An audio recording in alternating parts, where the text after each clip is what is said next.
नमस्कार दोस्तों, आप लोगों को स्वागत है मेरे YouTube channel study with Sushil Kumar में। तो देखिए, government of India ministry of railway recruitment board के अंतर्गत पैरामेडिकल की कुछ भर्ती निकली हुई हैं। तो आइए हम देखते हैं इस पीडीएफ के अंदर फुल डिटेल। इसमें हम महत्वपूर्ण जानकारियाँ ही देखेंगे। जो इस योग्य हों वह इस पीडीएफ को डाउनलोड करने के बाद उसका अवलोकन करेंगे और फिर अप्लाई करेंगे। तो आइए हम देखते हैं इसमें महत्वपूर्ण जानकारियाँ।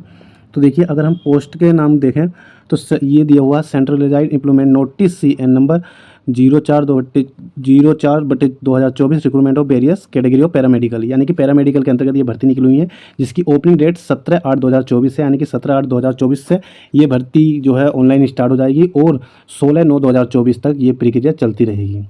अगर आप देखें इसमें कि 17/9/2024 से 26/9/2024 तक इसमें करेक्शन डेट रहेगी।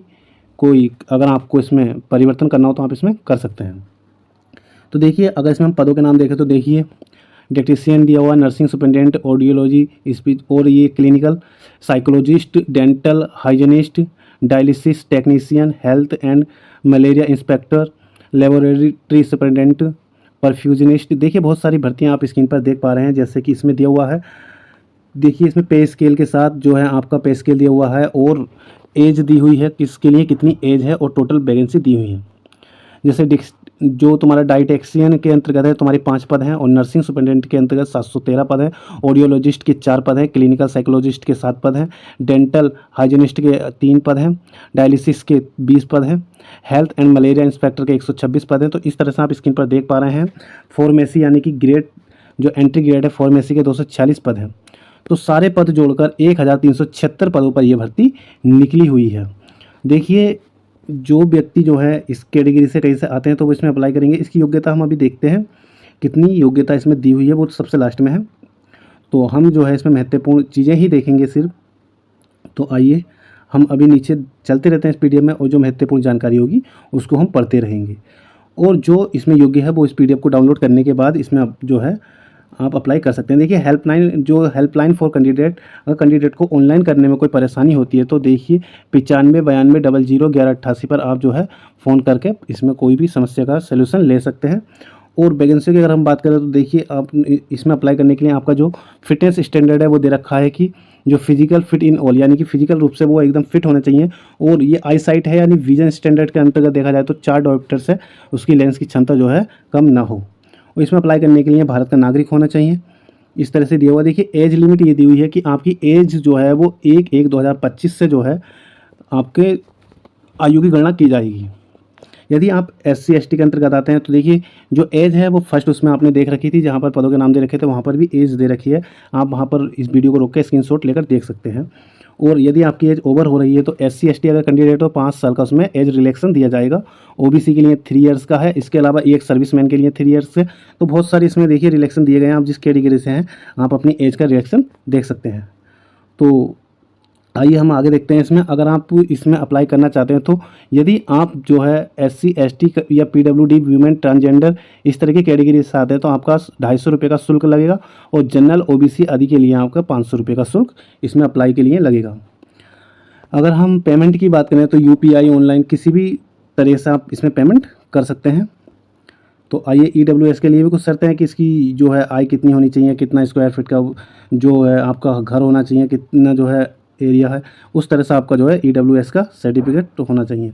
तो वो एक अलग है, जो EWS का सर्टिफिकेट बनवाते हैं उसके अंतर्गत आएगा। ये आपका जो है आपकी जो ये दिया हुआ पर्सनल विद बेंचमार्क डिसेबिलिटी, ये विकलांग लोगों के लिए है। जो नियम है, कायदे कानून जो लागू होते हैं वो विकलांग व्यक्ति की। अगर हम जो है अब नीचे आकर देखते हैं, इसमें देखिए सिलेबस हमारा रहेगा।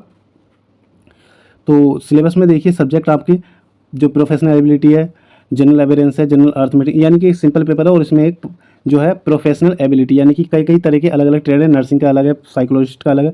तो वो प्रोफेशनल एबिलिटी का 70 नंबर का अलग होगा। बाकी 10 नंबर का जनरल अवेयरेंस है, और 10 नंबर का आपका जनरल अर्थमेटिक यानी इंटेलिजेंट और रीजनिंग मिक्स होंगे, और जनरल साइंस जो है आपकी 10 नंबर की। कुल मिलाकर जो है आपकी 100 नंबर के क्वेश्चन और 100 मार्क्स के क्वेश्चन होंगे। तो देखिए, इसमें वही है 1/3 की माइनस मार्किंग भी चलेगी। और ये जो फॉर्मूला है ये उसकी मेरिट बनाने का फॉर्मूला रहेगा, किस तरह से आपके जो है मेरिट तैयार होगी। आपका डॉक्यूमेंट वेरिफिकेशन के लिए दिया हुआ, और आप अप्लाई किस तरह से कर सकते हैं ये सब दिया हुआ है। और ये देखिए आपकी साइटें हैं, ये RRB की साइट्स हैं जहाँ से आप इसको ऑनलाइन कर सकते हैं। आइए हम और नीचे देखते हैं क्या क्या महत्वपूर्ण चीज़ें। अभी हमने इसमें क्वालिफिकेशन नहीं देखी है, वो अभी नीचे दी हुई है, क्योंकि क्वालिफिकेशन अलग अलग पदों के हिसाब से अलग अलग दी हुई है। तो देखिए हम अगर आते हैं तो ये दिया हुआ रिजर्वेशन एज इलेक्शन, ये कैटेगरीज दी हुई हैं आपकी, डिसेबिलिटी जोन है, रेलवे जोन है, ये सब के आपके शॉर्टकट की में किस तरह से आप भरेंगे। तो देखिए ये आया एनेक्सिया ए, इसके अंतर्गत जो है पहले उसमें दिया हुआ नर्सिंग सुपरिटेंडेंट, इसके अंतर्गत देखिए पे स्केल 44,900 है, और इसमें जो है पदों की संख्या, अगर आपकी एज है वो 18 से 20 वर्ष से 43 वर्ष होनी चाहिए। इसके अंतर्गत आपकी क्वालिफिकेशन है कि certificate as registered nurse and midwife having pass 3 years course in general nursing in midwife from a school of nursing. तो देखिए अगर इस तरह से मैं पढ़कर बताऊंगा तो काफ़ी समय इसमें लग सकता है। तो आप देखिए इसमें एक बार जो है इसका स्क्रीनशॉट लेकर आप जो है हर एक विषय के आगे जो क्वालिफिकेशन दी हुई है आप उसको देख सकते हैं। जैसे फील्ड वर्कर है, इसमें दिया हुआ है 10+2 यानी 12th है, science with biology and chemistry के साथ होना चाहिए। इस तरह की आपकी क्वालिफिकेशन किसी किसी में बहुत कम भी है, दी हुई है। तो देखिए बहुत सारे पद हैं, उनकी क्वालिफिकेशन के आगे दी हुई है।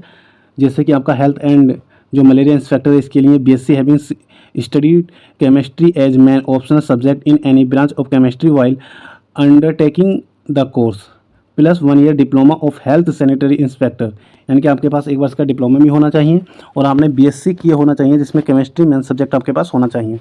तो इस तरह से देखिए इसके आगे जो है हर एक सब जो पोस्ट है उसके आगे उसकी क्वालिफिकेशन, एज की लिमिट भी दी हुई है, किस पोस्ट के लिए कितनी आपकी एज होनी चाहिए। आप जो इसका स्क्रीनशॉट लेकर देखिए देख सकते हैं, क्योंकि अधिक लंबा वीडियो होने की वजह से जो है ये काफ़ी बड़ा वीडियो हो जाएगा। अगर क्वालिफिकेशन बताई जाए तो आप जो है स्क्रीनशॉट से देख सकते हैं कि किस में आपको अप्लाई करना है। तो आइए इसके बाद हम जो है जो रिजर्वेशन के अकॉर्डिंग सीटें उपलब्ध हैं वो ये दी हुई हैं।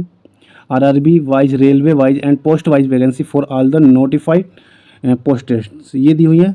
बैकलॉग की अलग हैं, रेगुलर्स अलग हैं, SC ST EWS OBC सभी की पोस्टें अलग अलग दी हुई हैं और अलग अलग पोस्ट के लिए। जैसे ECG टेक्नीशियन के लिए देखिए जनरल की एक है, SC ST OBC EWS की किसी की कोई पोस्ट नहीं है। अगर आप हेल्थ एंड मलेरिया इंस्पेक्टर के बारे में बात करें तो 7 जनरल की हैं, 1 SC की है और 3 OBC की है, कुल मिलाकर 11 पोस्टें ये इसमें दी हुई हैं। तो इस हिसाब से आप इनकी पोस्टें देख सकते हैं। देखिए पूरा विवरण इसमें जो है अलग अलग दिया हुआ है। ये आपका इम्पोर्टेंट, इस PDF का इम्पोर्टेंट भाग है जिसके बारे में जो है आपको जानकारी रखनी है, और ये जानकारी देखकर ही आपको इसमें अप्लाई करना है। आपकी योग्यता कितनी पोस्टें किस पद के लिए हैं और आपका जो है इसमें योग्यता सेट है या नहीं है, यानी आप इस योग्य व्यक्ति हैं इसमें अप्लाई करने के लिए, तभी आप इसमें अप्लाई करें। ये देखिए आपका जो RRB गुवाहाटी के लिए पोस्टें दी हुई हैं, RRB जम्मू श्रीनगर यानी जम्मू कश्मीर में जो श्रीनगर है उसके लिए दी हुई सीटें हैं, RRB कोलकाता, और ये दिया हुआ आपका RRB मालदा, RRB मुंबई के लिए आपकी ये पोस्टें रही। देखिए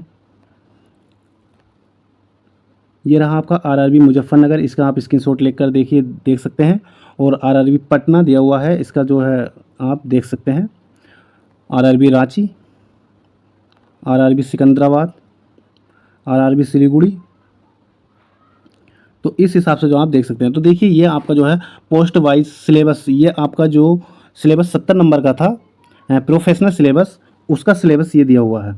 आपने ऊपर देखा था ना 70 नंबर का प्रोफेशनल जो है एप्टीट्यूड आएगा, तो वो आपका सिलेबस उस प्रोफेशनल है उसका सिलेबस ये रहा। जैसे कि ऑडियोलॉजिस्ट एंड स्पीच टाइपिस्ट के लिए speech and language development disorder, basic anatomy या फिर आपकी psychology relative speech and hearing diagnostic, ये आपका जो है सिलेबस है, इसके अकॉर्डिंग आपको तैयारी करनी है। देखिए अलग अलग पद के लिए अलग अलग पोस्ट के लिए अलग अलग सिलेबस है ये आपका, और वो जो 30 नंबर का सिलेबस है वो आपके लिए कॉमन रहेगा सभी के लिए। ये देखिए, और उसके लिए जो सिलेबस 30 नंबर का अलग है वो सिलेबस ये रहा, कॉमन फॉर ऑल पोस्ट, यानी सबके लिए जो कॉमन सब्जेक्ट का जो भी आपका सिलेबस है वो ये रहा। तो देखिए इस PDF को जो अप्लाई करेंगे वो बहुत अच्छी तरह से अवलोकन कर लें, डाउनलोड कर लें वेबसाइट से, और इसको पढ़ने के बाद ही आप अप्लाई करें। उसके बाद ये अपना सिलेबस इस जो आपका एक मेन्यू बना लें, उसके अकॉर्डिंग इसकी तैयारी करें। और ऐसी वीडियो देखने के लिए आप मेरे YouTube चैनल पर बने रहिए। आप सब लोगों का बहुत बहुत धन्यवाद।